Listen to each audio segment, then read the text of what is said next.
The newsagents.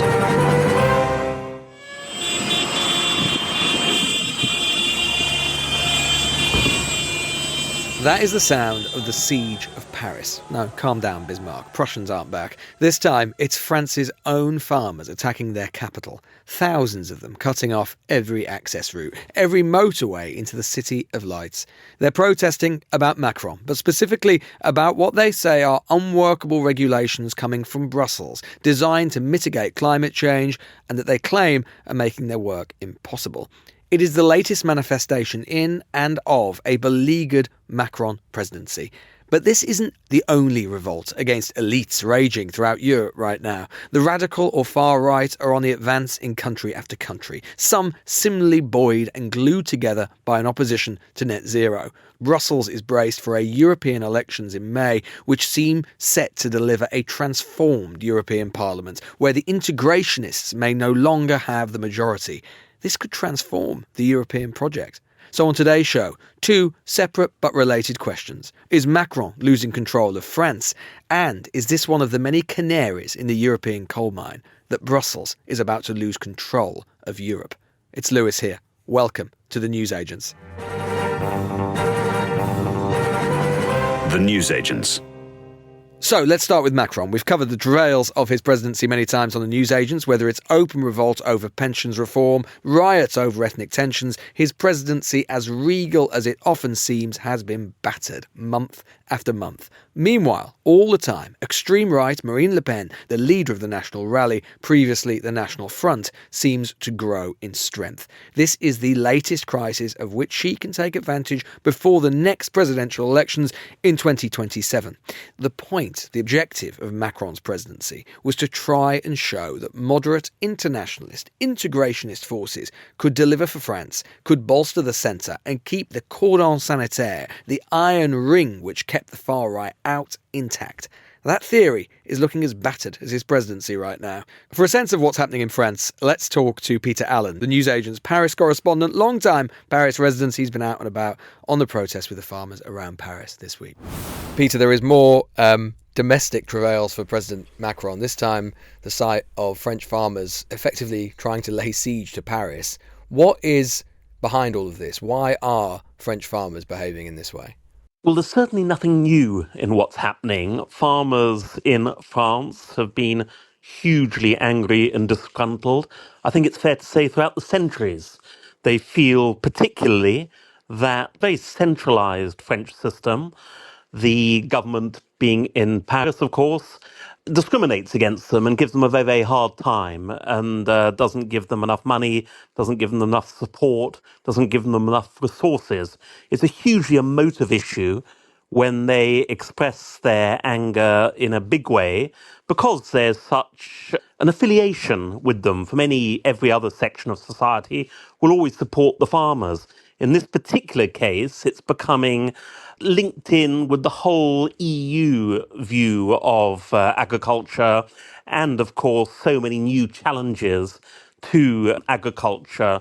To sum up very quickly, environmental changes, the idea that farmers nowadays don't just have to concentrate on raising their cattle, for example, or their poultry and selling them. They have to think about how all that impacts on the environment and how much that's going to cost them to fit in with environmental policies. It's all this sort of changing world that farmers are finding very, very hard to deal with.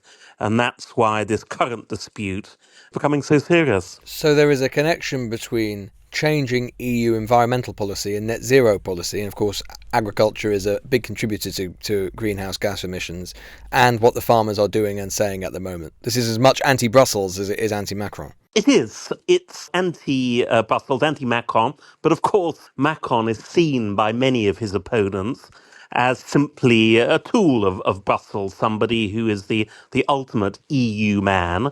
He's also, I have to say, a consummate townie.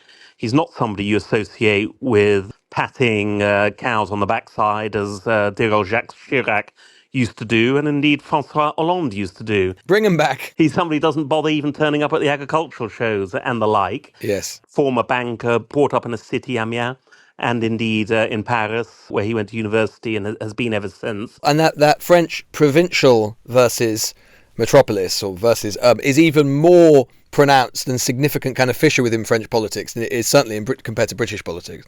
Massively so. La France profonde, the old France of thousands of small holdings all over the country. That was France. That was the heart of France and the beating heart of France. But that's been changing. It's been changing since the Second World War, really. Lots of those small holdings. For example, there'll be lots of people around whose grandparents would have been brought up on farms, who would have a real affinity with the countryside. But of course, people are all moving into towns now, mass urbanization. And that's a huge social change that the remaining farmers have to come to terms with. And what is Macron saying, or indeed doing, to try and ameliorate the situation and get stop the farmers from attacking Paris? Well, he's doing what he always does. He expresses great affinity for the complainants, whoever the complainants are, but in particular with the farmers, because they are so popular. And he's also saying that he's trying to get more money for them. He's a money man. He's somebody who knows that so many political problems boil down to economic problems, but he's also saying we have to deal with the modern world. Yesterday, for example, a sop to the French farmers, he was on a state visit to Sweden, and he said that we need to do more about Ukrainian imports of poultry, suggesting that they are below standard and they are flooding a market and making poultry very, very cheap. And this is extremely bad for French farmers. But what the French farmers will say, in a week's time, he'll be saying how much we need to be supporting Ukraine during their terrible war against the Russians, and we need to be buying more of their imports. So mixed messages from President Macron, as always. And these are really quite significant protests, aren't they, Peter? I mean, some of the pictures are extraordinary just in terms of the sheer number of farmers, but also some of the things they're doing. You've been out with them reporting on it. Just give us a sense of what it's like. I have. Well, it's extraordinary, really. As you say, yesterday, all the motorways that lead directly into Paris were shut because there were thousands of farmers blocking them with their tractors. I think they counted 1,500 tractors around the Périphérique Ring Road. And the farmers, being farmers, they set it all up. They call it a quasi-military operation. They put their massive tractors under the bridges and the like, and they set up beer tents, and they start setting fire to bales of hay, and they set up barbecues, and there was even a disco, would you believe it, at one of the blocks I went to yesterday. The red lines for the government, Rungis, which is the huge wholesale food market, they're not allowed to blockade that, because if they did, they could starve Paris out, technically. They were boasting that they had the power to do that, and they might do that. But there are armoured cars around Rungis at the moment. It's all feeling very revolutionary, sort of storming of the Bastille there, Peter. Typically so. Yeah. Starving Paris out. Exactly. It is unusual in another sense, though, isn't it? Is that historically speaking, at least, certainly the perception within Britain has always been that, French agriculture and French farmers, they love the EU, that the common agricultural policy was designed and developed at a time when the French were in the EU and we weren't, or the EC as it then was, and was sort of designed to benefit French farming and small holdings and all of these things that didn't much benefit Britain. That is no longer, if it ever was, the perception in France. Well, say it very quietly, but some people would say it is the perception. The common agricultural policy, it benefits the French farmers far more than anybody else in Europe. They still do incredibly well out of it. And I have to say, some of the farmers I spoke to yesterday were earning eye-watering sums. It's the classic thing, even if you're doing well, even if your business is doing well, you're still allowed to protest and suggest that they may not be doing so well in the future. So some people are saying these are pampered farmers, they do pretty well out of the system, and they're overdoing it. Of course, there are others who are saying there's real suffering within the industry as well. And I think that's particularly so of lowly agricultural workers, those who have staff positions on farms. They don't share in the profits or anything like that. We hear about terrible suicides within farming, which it's a terribly hard job, a very, very hard job. But your main point there, that generally French farmers have done very well over the years, and those in sort of senior positions and the owners of farms yes, I would say they are doing pretty well at the moment still. And of course, Peter, this all comes within the context of a second term for Macron, where he has gone from one crisis to the next, whether it was around pensions or whether it was around race relations, ethnic relations within France. Now we have this. And all the time, the National Rally Party, the former National Front, led by perennial presidential candidate Marine Le Pen, apparently gaining more and more ground. How does she fit into all of this, and is she trying to exploit it? You can imagine, certainly if there was going to be a voice of the provinces, it would be her. Very much so. I mean, mass dissent is always great for any opposition party, obviously, because it gives them an opportunity to say there won't be mass dissent under us. Last year was an absolute stinker for Macron. He had two massive protest movements against him, those who opposed him pushing up the pension age, and also a huge movement in the summer when a young chap from an ethnic minority was shot dead by a Paris policeman. So there were huge riots everywhere. Now that it's the farmers, the great fear for Macron is that it will become another yellow vest, gilets jaunes type movement. And a lot of the farmers, they fit right into the Rassemblement National constituency, that is to say, the Le Pen constituency. They're fiercely nationalistic, a lot of them. They believe in French food for the French. They come from, again, La France profonde, the deep soul of old-fashioned positional France, and they're fiercely opposed to globalization. They don't want French people eating Brazilian beef or Ukrainian chickens or whatever. So that's pure Marine Le Pen constituency. And yes, she'll do extremely well out of it. And the more support the farmers get, the more votes she's going to end up with. As the European elections come up in June, I can see huge gains for her party then. And as you say, pushing towards 2027, when Macron won't be able to stand because he'll have done his 2 terms, this could really play into her hands, Lewis. Finally, on that point, Peter, I suppose you could say that the essay question, the objective of the second term for Macron was to establish a position where the forces of moderation within France were sufficiently strong to withstand a potential yet another presidential run from Marine Le Pen. That seems to be disappearing. I mean, he's still got some years to go. It seems to be slipping through his fingers. I mean, assuming that there are those big gains in May, he's just got a new prime minister to put him in to try and sort of revivify his second term. What is left of the second term of the Macron presidency, and where does he take it from here, do you think? Well, you're absolutely right. I mean, it's a perfect analysis. Well, very little. I mean, already he has no majority in the National Assembly, so he's all but a lame duck. He's had to rely on votes of enemies to try and get legislation through, or he's been pushing it through by decree, which can't just keep doing that. There's absolute outcry every time he does that. And as you quite rightly say, one of his main aims, he said very early on, was to keep out the far right and to keep France as a centrist, liberal, modern type country, the home of human rights and the like. But he's increasingly pushing to the right himself. And some people are saying he's almost laying the foundations now for what would many of people would have thought the impossible, i.e. a proper far-right president, albeit one with a very small number of MPs in Parliament. The French system allows that to happen. And of course, if Marine Le Pen does get in without a majority in Parliament, she could be everything that Macron is, except far right. I mean, she would be far right. She would be somebody who could bring in racist policies, do all kinds of things using this extraordinary presidential system, which allows the president to rule by decree and to, for example, appoint a government of people who aren't even politicians. That's allowed here. You don't have to appoint MPs as your ministers. The prime minister is frequently not a politician. Imagine Marine Le Pen doing that and the kind of damage she could cause. That is a real concern at the moment, Lewis. Peter, thank you so much. Fascinating. Speak again, I'm sure. Thank you. Now, as Peter was saying there, Marine Le Pen is getting stronger. She used to be in favour of Frexit, a French exit from the EU. She isn't anymore, arguing instead, like her radical right counterpart, Italian leader Giorgia Meloni, for substantial reform from within. And there are others like this across Europe. Geert Wilders, the anti-EU Dutch politician, will probably be the next Dutch Prime Minister. The far right, as we've said, are forecast to make substantial gains across Europe in May's European parliamentary elections. And in Germany, the far-right AfD, Alternative for Deutschland, is polling extremely well, again partly bolstered by an opposition to net zero policies.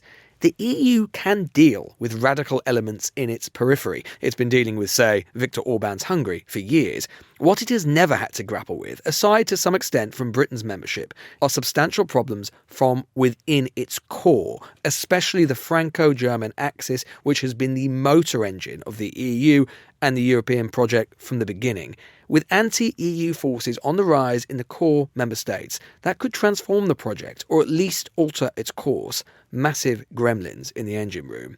Barbara Moans is the chief EU correspondent for Politico and is based in Brussels. Barbara, what is the atmosphere in Brussels like at the moment? We're obviously not far from the European elections in May. There are these... there is growth in the strength of various far-right or anti-Brussels parties in different countries.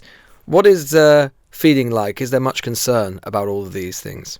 Yeah, absolutely. I think you have the combination of the problems within the EU 27, especially with Hungary, then the surge of the far-right parties ahead of the European election in June, and then also the US election in November, right, with the prospect of former US President Donald Trump coming back, which would have major implications for the EU and for Ukraine. It feels as if, particularly in France and Germany, the kind of motors of the EU, it feels as if there are particular problems politically. We know about what's going on with the AfD in Germany, and obviously there is the prospect of Marine Le Pen in France, but also, as we've seen, the sort of farmers' revolts, for example, in France. How much concern is there about the Franco-German axis in particular and what is going on there? The Franco-German axis under the current leaders has not been great, with the combination of Olaf Scholz and French President Emmanuel Macron, which has a big impact on the way the European Union works. And it's true that currently you have in both countries the far-right parties growing their support in the polls, and now very visibly in those two countries, but also in other EU countries like Belgium, Poland, Romania, you have these farmer protests that seem to pop out of nowhere, but are gaining a lot of political momentum ahead of the European elections. I mean, do you think the EU is able, or through its national leaders able, to do very much before the European elections to stem the tide of some of these forces? They're definitely trying, both on the national level and on the European level. Macron, for example, the French president, is really trying to put pressure on the EU to limit some of what he calls over-regulations from Brussels on the farmers. And the idea is by giving smaller concessions to farmers now ahead of the election, you can try to keep them in the pro-EU camp instead of going towards the far right. Let's imagine a situation in which after the European elections in May, the far-right, anti-Brussels forces, populist forces, gain significantly within the European Parliament.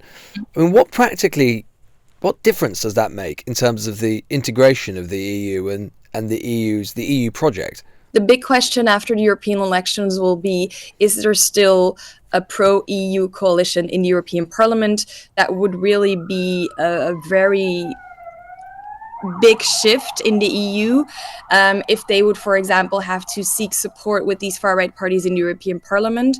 That would be something totally unseen and unprecedented, and it would have a major impact on EU regulation. But we're not there yet, obviously. The point is that the EU has always, up to now, more or less consisted of leaders and, in the bulk, parliamentary majorities which are more or less well disposed to the European project and want it to succeed. Point is that after May, and who knows, maybe depending on what happens in elections in different EU countries, that is no longer the case. You may have people around the table who quite literally want the project to fail, or certainly not to go on in the same way as it's done in the past. Well, I think with Brexit, no one is talking anymore about breaking up the European Union, or even, Marine Le Pen in France is not talking about a French exit of, for example, anymore. So we're not talking about leaving the EU or tearing it apart, but we are talking about changing it fundamentally.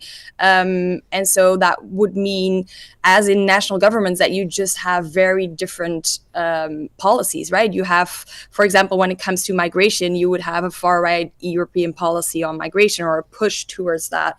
Could it even be the case that if these forces became sufficiently strong, both at a EU parliamentary level, but also, as you say, on the Council of Ministers, that even some of the sort of fundamentals of the EU could be rethought? Maybe the project doesn't collapse, but even something like freedom of movement in its current form could be on the table.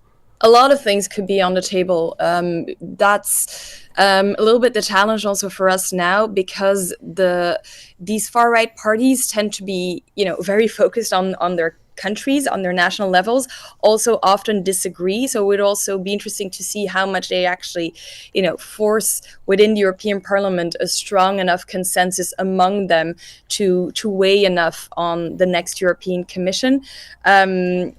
Migration is very clear, but for example, when it comes to the Middle East, or when it comes to Ukraine policy, when it comes to, as you mentioned, freedom of movement, there are often very different opinions on those issues within the different national far-right parties. So that at this point is a little bit unclear. What difference, just finally, Barbara, what difference, this is looking ahead a little bit beyond the European elections, but let's just imagine a situation in, say, by the end of the decade, or by, you've got the German elections in 2025, you've got the French elections in 2027. I mean, there is a timeline where Marine Le Pen is the French president, and where the AfD, even if they're not the government in Germany, you could end up with a situation where the German centre-right is in some way dependent on their votes. Germany definitely takes a step to the right. I mean, that would be a big change, wouldn't it? In the sense that, as we've already alluded to, the Franco-German axis, the Franco-German motor of the EU, has been the thing which has kept the whole project on the road in the way that it has over so many decades. And you could have different sorts of players who might want to have a very different vision for the continent. Absolutely, but I think those are a lot of ifs. We're definitely not there yet. So yes, we're expecting a surge of the far right in the European elections in June, but the prospect of Le Pen becoming the French president, especially in Germany, given its very sensitive and complicated history, we're far from there yet. And I think when it comes specifically to the Franco-German axis, the idea in Brussels a little bit, it's so bad now, the relationship between these two countries when it comes to their European ambition or their shared European policy making, that, we're not talking about future far-right leaders, but it can only get better. And especially with Germany, the idea that you have at this point, the German chancellor is so inward looking. So there's a lot of hope that the next person will actually be better instead of worse. Barbara, thank you so much. Really appreciate your time. You're welcome. Look, all of this is going to be a big theme of European politics over the next year, and we will be reporting on it much more. And if you want a little bit more around some of these themes, do go back and listen to our special News Agents Investigates episode on the rise of Het Wilders and the far right across Europe. That came out, as if you didn't already know, back in December. We will be back with something, as they say, completely different just after this.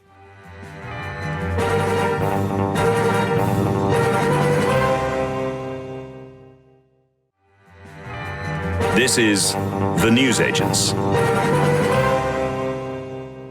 So we have our own elections coming up, of course, in May. Not the European elections, of course. We rather opted out of those. But there will be a load of local elections, exciting, and a load of mayoral elections, even more exciting, coming up. These will include the mayoralty of the West Midlands, the best conurbation in the country, of course. So far, the only occupant of that office has been the Conservative Andy Street. He surprised people when he won that job back in 2017. Most assumed the West Midlands was as red as it gets. They were sort of wrong to begin with, but certainly it didn't help that this was an unusual sort of candidate. Far from a career politician, here was a man who'd made his career in business, who's risen up to the top of retail giant John Lewis. So as re-election beckons, we thought we'd bring him in for the latest in our political conversation series, a conversation rather than interrogation about the man, his political journey, and as a self-avowed Tory moderate, where the party goes next.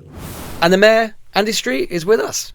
Andy Street, welcome. Mr. Mayor, Should I call you? You can Mayor Street? Just call me Andy. No, Call me Andy. Very Mayor Blair-esque. Street is horrid. Mayor because Street. That's so American. Yes. I don't like that at all. Yeah. It sounds like an actual place rather than a name. Before we go any further, right? We're both from Birmingham. Let's get that out of the way. Yeah, I'm first proud of it. all. I'm very, very proud of it, right? Why can't you be, and this is a hang-up of mine, and I know you're going to be very diplomatic about this because, not least because you're running for re-election in May. Yeah. Why aren't you the mayor of Greater Birmingham rather than the mayor of the West Midlands? When you go abroad, no one's going to know where the West Midlands are. A lot of people in the country don't even really know where the West Midlands are. You can be both. He's just trying to have his cake and eat it. But the answer to the question is, if you think about the good citizens of Coventry, they're proudly independent. They're geographically separated from Birmingham, and they want to have their own identity. So they should get over it, Andy. Oh, you tell them. Over it. So when you go around the world, of course you talk about Birmingham as what I call the attack brand. The attack brand. That's what it is, because it's a competition for investment and all those things. Yeah. So you use that.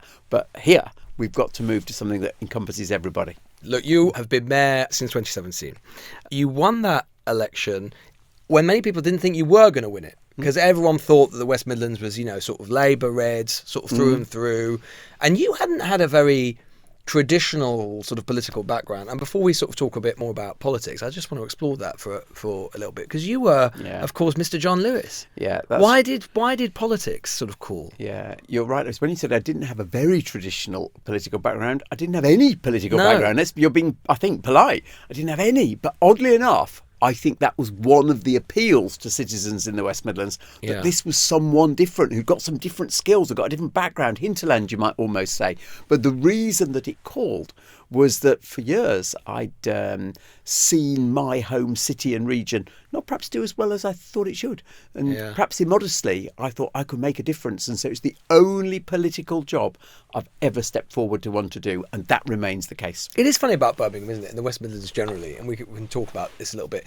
It is not a sort of region of the country or part of the country which often has sort of punched its weight politically, at least in recent years, and even like culturally until quite recently, right? In the sense that I think this is, I don't know what you think about this, I think this is part of like Birmingham and the West Midlands, or people from the West Midlands, were a bit more self-effacing, I think, than like, no offence to the Mancs of the world, but God, if you're from Manchester, don't we know it? I mean, we're all Liverpool and so on.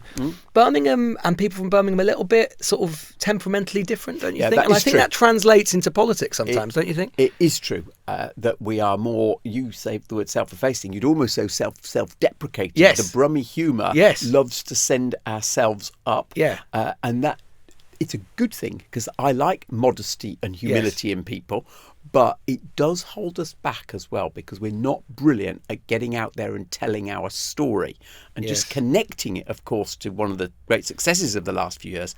It's why I was so determined that we should do the Commonwealth Games and put on a brilliant show for the world, because that was Birmingham at its most self-confident and best. And the message about the West Midlands has really moved forward since then.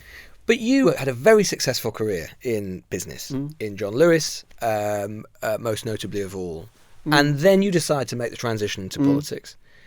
Why? Because it must have been, as you say, I can't quite have imagined you going down the kind of parliamentary routes. Then there is the creation of these new combined authorities and the new mayoralties that come with them. And that opportunity comes along. What was it that made you think? Yeah, it's a great question, actually, because it gets to the heart of my motivation here. You're right.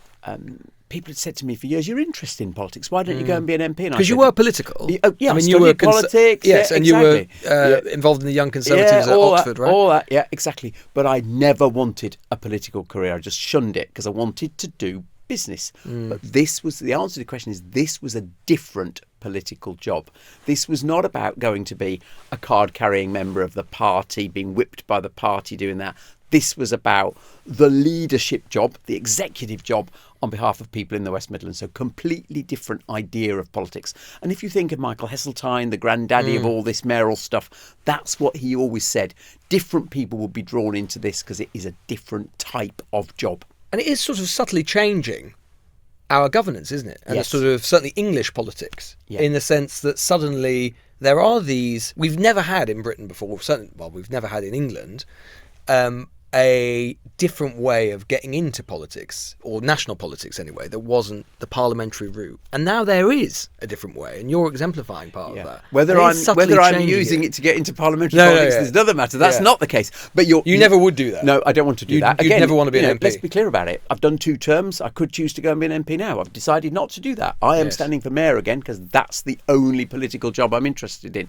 But it is changing the governance landscape of Britain. This is perhaps the point, the big point. After 7 years now, mayors are really well established. We didn't have them. It's true, although there have been occasions, especially of late, and I'm sure you know what I'm going to say, when even having a mayor of a region as important as the West Midlands, even having a Conservative mayor, did not dissuade a Conservative government from, and a Conservative Prime Minister from retreating on what had been the flagship regional policy, rebalancing, levelling up, whatever you want to call it, which was HS2. You were one of the most eloquent and prominent proponents of HS2, and yet Rishi Sunak still decided to cancel the second leg. Yeah, he did. I mean, there were rumours that you were considering resigning. Did you consider resigning? I thought about it. The rumours were started by the press. I never, to be really clear, I never threatened the Prime Minister with resigning. Just not a card I wanted to play. But when it all came out and everyone started talking about it, of course I thought about it. But actually, Lewis, I can give a very clear answer to this. I didn't have to think about it a long time. I was hugely disappointed by the HS2 decision. I've been very clear. And it's an interesting point, isn't it, to the mayoral model. I can be clear, disagree with the Prime Minister vociferously. I'm not whipped. There's no sanction over it. Made myself very clear. But I was absolutely determined that I was to stay in the Conservative Party because there's a more important point than any individual policy, and that's the time is coming when this party is going to have to think what its future is all about, and I want to be there to influence it from within. I'd like to talk to you about that, but just on the HS2 point, I mean, you must have been bitterly disappointed. I mean, you were trying to dissuade him from doing it. I was. And what was he saying to you? And what were you saying to him? I was saying to him that this is the flagship policy for uniting the north and the south of the country. And that's been a tenet of this Conservative government right the way through. You must not step back from that. It's bad politics, it's bad economics. He was quite clear in his own mind that the economics no longer stacked up, and that's why he took his decision. So we had a very robust conversation where we had to disagree over all the evidence. Would you still, I mean, there's an election coming up, not only your own election, but the general election, of course, as well. Would you like to see if there's potentially a change of government? Would you like to see that government take a different decision to reverse it? So there is a way forward from this. So what was negotiated as you might even say a concession, but it was a really meaningful one, is what the Prime Minister said in his speech, is we're cancelling HS2 North, but I am welcoming proposals from Andy Street to improve links between the West Midlands and Manchester. But his whole, I mean, I was in the hall when he announced that, and he said that they were spending the money on something called Network North, leaving aside exactly what the North means in this context, because there was money being distributed all over the country.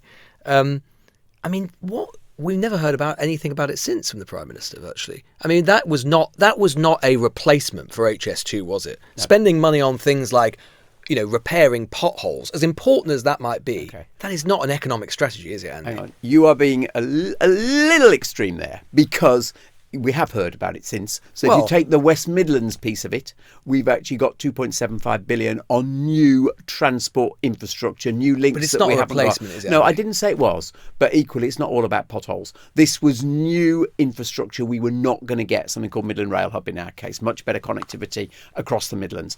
But coming back to what I was trying to say, is what he also is welcoming is the proposals that Andy Burnham and I are working on together as to how we do put an alternative to HS2 between our two cities, and that is being supported by the private sector very actively. So that work is going on. And interesting again that it's the two mayors of the two regions who've stepped forward to do that. Again, perhaps something about the maturity of the model. Did you think that Network North seemed like a particularly well thought through, comprehensive plan? For us in the West Midlands, it was very practical actually, because we'd already got overall? Our proposals. I don't know about all the detailed contents of it. I can't judge what was there for Durham and what was there. But for the West Midlands, it is new money and it's things we need. Talking about your own politics, you were, and you always strike me as someone relatively bipartisan, moderate. Yeah. That is you. I don't think of you as being a sort of hyper-political kind of figure. Nonetheless, you were, as you say, political when you were younger. You were always a conservative. What was it? Were your family conservative? No, my family weren't particularly political. What drove me to it was what was going on around me when I was in my formative years at school in Brum, actually. And you saw, and you're also from the same city as me, but much younger than me, but you saw just a real collapse of our economy, and there was a sort of sense of hopelessness.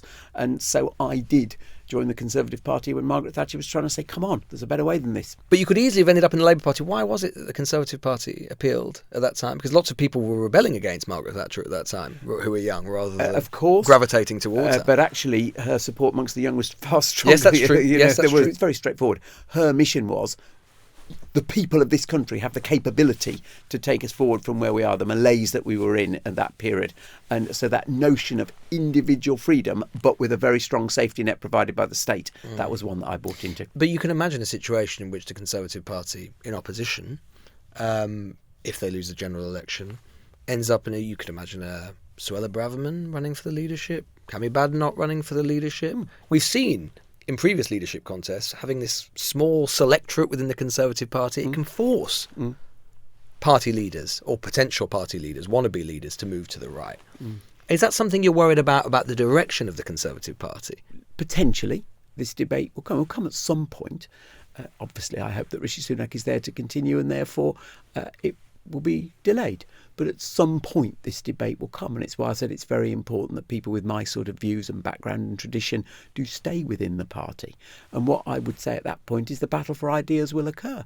And you're absolutely right. Some of the speeches we've heard from some of the other contenders, I hear them and think I can't agree with that. It's just not the compassionate sort of voice that I want to see leading the party. Such as? Well, I'll give you a classic example. One that I just thought was just not right was when Suella Braverman talked about people who are rough sleeping making a lifestyle choice. I mean, anyone who's done any work with rough sleepers knows that is just not true. It's a desperate situation, and I'm actually quite proud of my record of trying to address that in the West Midlands. Could you imagine say if Suella Braverman became leader, would you stay in the party in those circumstances? Well, that all depends how it comes about and what's said. Do you think you're part of the party? Let's very loosely call it, I suppose, as kind of left of the Conservative Party, or the One Nation part of the Conservative Party. Do you think your part of the party has always been good as perhaps it should have been at fighting its corner within the party? Interesting. I mean, I often think of the comparison with, say, the right of the Labour Party, who, whatever you think about them, whatever you think about the left of the Labour Party, the right of the Labour Party is very good at fighting its corner within the party. They obviously lost control of the party, but they stick around. They're sort of trench warfare. They're very good at conducting trench warfare. They're all kind of warriors within the party in that sense. The left, the One Nation bit, the Conservative Party, perhaps doesn't have that in quite the same way. What do you think? Well, the first thing to draw out is just the scale of the One Nation part of the party. Now, it's not all about Parliament, of course it's not, it's about the party and the country, but remember there are over 100 Conservative MPs who are in the One Nation group, led by Damien Green. I would accept your point, and if we put it really bluntly, think about the influence the ERG had when they were a lot less numerous, but probably more coordinated. But I do think that Damien and his colleagues are alert to that, and you can see how they're organising themselves more. Why do you think it is that your part of the party, the Conservative Party, is sort of quieter, that it's less bellicose? Well, it's been very influential through holding senior positions. I mean, Yes. Theresa May, Damien Green, David Cameron, George Osborne, they're all in that sort of party. So for years, it was the ascendant part of the party, and that was a good thing. And that's why we then saw the organisation to drive change from the right, and perhaps we did not respond to that. But I think very clear there is now more organisation and more clarity. Although that said, of course, you being on the sort of One Nation side of the party, moderate side of the party, you did back Liz Truss. I did. And perhaps, how do you explain that disconnect? Because a lot of people listening might think of that as a disconnect, because she positioned herself as being the candidate of the right.